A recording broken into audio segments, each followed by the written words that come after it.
President Biden remains determined to stay in the race. During a high-stakes press conference last night, he brushed aside questions and declared his intents to finish the job. Well, the president's performance was far from reassuring. Just minutes after he walked off the stage, more Democrats were calling for him to step aside. Our senior Washington correspondent Tara Mergener has more details. President Biden faced nearly an hour of questions, pushing back on suggestions he is slowing down or not up for the job. Now the question is whether his performance was good enough to regain his party's confidence and the voters. I'm determined on running, but I think it's important that I allay fears by let them see me out there.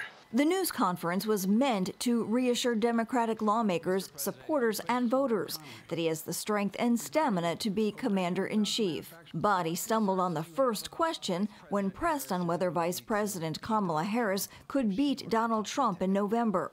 Look, I wouldn't have picked Vice President Trump to be vice president, but I think she was not qualified to be president. Biden also laughed off an earlier mistake Thursday when he called Ukrainian President Zelensky President Putin. And now I want to hand it over to the president of Ukraine, who has as much courage as he has determination. Ladies and gentlemen, President Putin. President Putin. You're going to beat President Putin. President Zelensky. He dismissed concerns about his health and the need to take a neurological test, saying he should be judged on his performance. The best way to assure them is the way I assure myself, and that is, am I getting the job done? Am I getting the job done? While the president claims he has the overwhelming support of Democratic voters, a new poll shows a staggering 85% think he's too old for another term, with more than half wanting him to drop out of the race. So do at least 17 Democrats and counting, publicly calling on him to step aside. Eric Sorensen of Illinois and Jim Himes of Connecticut urged the president to end his candidacy minutes after the news conference. Earlier on Capitol Hill Thursday, the Biden campaign made its case for why the president should stay in the race. Can we honestly say that we're on a path to defeating Donald Trump? The ABC Washington Post Ipsos poll shows Biden still neck and neck with Trump, 46 to 47%. Today, the president heads to Michigan, his fourth trip to the battleground state this year. In Washington, I'm Tara Mergener, CBN News. Well, CBN chief political analyst David Brody joins us now for more. So, David, I'm hearing reactions from Democrats that they say we're in purgatory. He did well enough to claim that he can carry it, but it wasn't good enough to convince voters, and they were actually hoping he would fail so that he would drop out of the race. What's your take on it? Well, that's exactly right. It's purgatory at this point, Gordon, and that's the worst case scenario for Democrats. I mean, if you think about it, right, I mean, you have a situation where the only thing worse than at this point Biden dropping out would be to kind of meander along for a few more months and have this figured out way down the road or not figured out at all. So this was bad. And, you know, there's so many bad parts to that press conference. There was a lot of there was the whispering again. There were some angry moments. There was a lot of coughing, all of the visual stuff. But the fact that he called Kamala Harris Vice President Trump, you can't do that. You know, we've gone past the point here, Gordon, of it being a gaffe. It's no longer a gaffe at this point. I mean, we're way past that stage. Everything's scrutinized. He's got to play error-free baseball the rest of the way, the rest of the season. And all of us know that's just not going to happen, Gordon. Well, what I understand of the underlying medical condition, and whether you just want to call that age or there's reports of Parkinson's specialists or whatever is the cognitive decline, I know this, it's progressive. And so we can't expect it to get better over the next few months or even over the next 4 years. Why isn't that more of a determining factor? Well, it's such a good point that you brought that up, because there have been Democrats that have called for him to leave the campaign.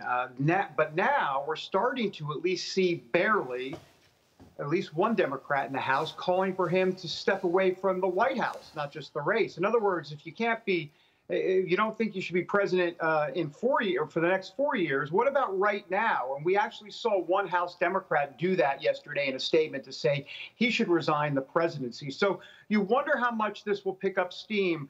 But at this point, it just seems to be a limbo situation. But Gordon, to your point, it's just going to get worse. So it's like we're watching this in slow motion, and there's a tick, tick, tick to this, Gordon. We know how this is going to end. We think we know how this is going to end. It's just we're waiting to kind of finally see the final political nail in the coffin.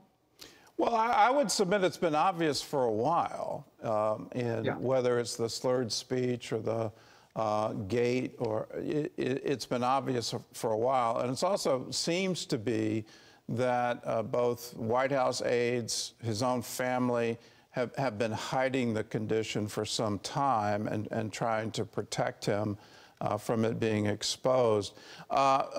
Is there any anger on the Democrats that they were misled? And is that playing into the calls now for him to step aside? There is tons of anger inside the Democrat caucus. There's also a lot of anger within the media environment, feeling like they were misled. Now, let's hold on for a second. Let's, as they say, slow their roll on that, because the media is very much complicit in this. I mean, we know now from fresh reporting at this point that there hasn't been a cabinet meeting held, Gordon, at the White House in 9 months, since October of 2023. Chuck Todd, as a matter of fact, said that a cabinet member, Chuck Todd of NBC, reported just now that a cabinet member told him 2 years ago, why is Biden going to run? There's no way he can do the job. Where was that reporting a couple of years ago? And let's be clear, not that I want to cue up the air checks here, Gordon, on the 700 Club, but for a few years, I've been saying this. I was saying this we were having conversations about this, Gordon, for a couple of years. The media finally discovering what we knew all along, that there was not something correct here. There was something wrong with this, and now we're seeing it. Well, what do you make of both President Obama and President Clinton? I mean, the report is that George Clooney contacted Obama before he wrote the editorial calling for Biden to step aside. You know, at what point in time do they stop acting behind the scenes and start getting out in front? I think they may be the only voices that Biden would actually listen to. When are they going to get more active? Well, I think there's a sense that they wanted Joe to kind of work this out on his own, but clearly that's not working. So now we're into kind of the critical mass stage of when does Obama actually say something? Because let's be honest, once President Obama comes out and says something, the rest is history. I mean, you know, everybody talks about Jill Biden and the family, and that's all true. I mean, he's going to listen to them. But if President Obama comes out publicly and says it's time, that's the final nail in the coffin. You know, what's interesting here is Nancy Pelosi, as you know, Gordon, went on MSNBC just a day or two ago and in essence said, we're waiting for Joe to make the decision. Yeah, well, Joe has made the decision. So Nancy Pelosi, if you go on MSNBC and you don't have an affirmative thing to say about Joe Biden, then this just in, Gordon, don't go on MSNBC, because what's going to happen then is that people are going to talk and say, well, wait a minute, Nancy Pelosi doesn't even support you. And Gordon, maybe that was the point all along, that there is this soft pressure for Joe Biden to get out of the race. Well, the clock is ticking. There's some kind of pre-convention vote that's going to happen with the delegates. What's the deadline here? Because it seems to be fast approaching. Everybody's looking to November, but once the convention certifies the candidate, it's going to be very hard to change ballots in all the 50 states. What's the deadline?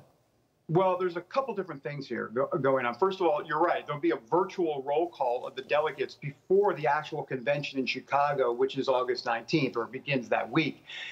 So you're going to have that roll call in just a few weeks here, Gordon, and those delegates then would be officially pledged to Joe Biden. You know, Joe Biden was asked about the delegates and whether or not he would release them in, quote, good conscience to vote for whoever they wanted to. And his answer in a press conference yesterday was yes.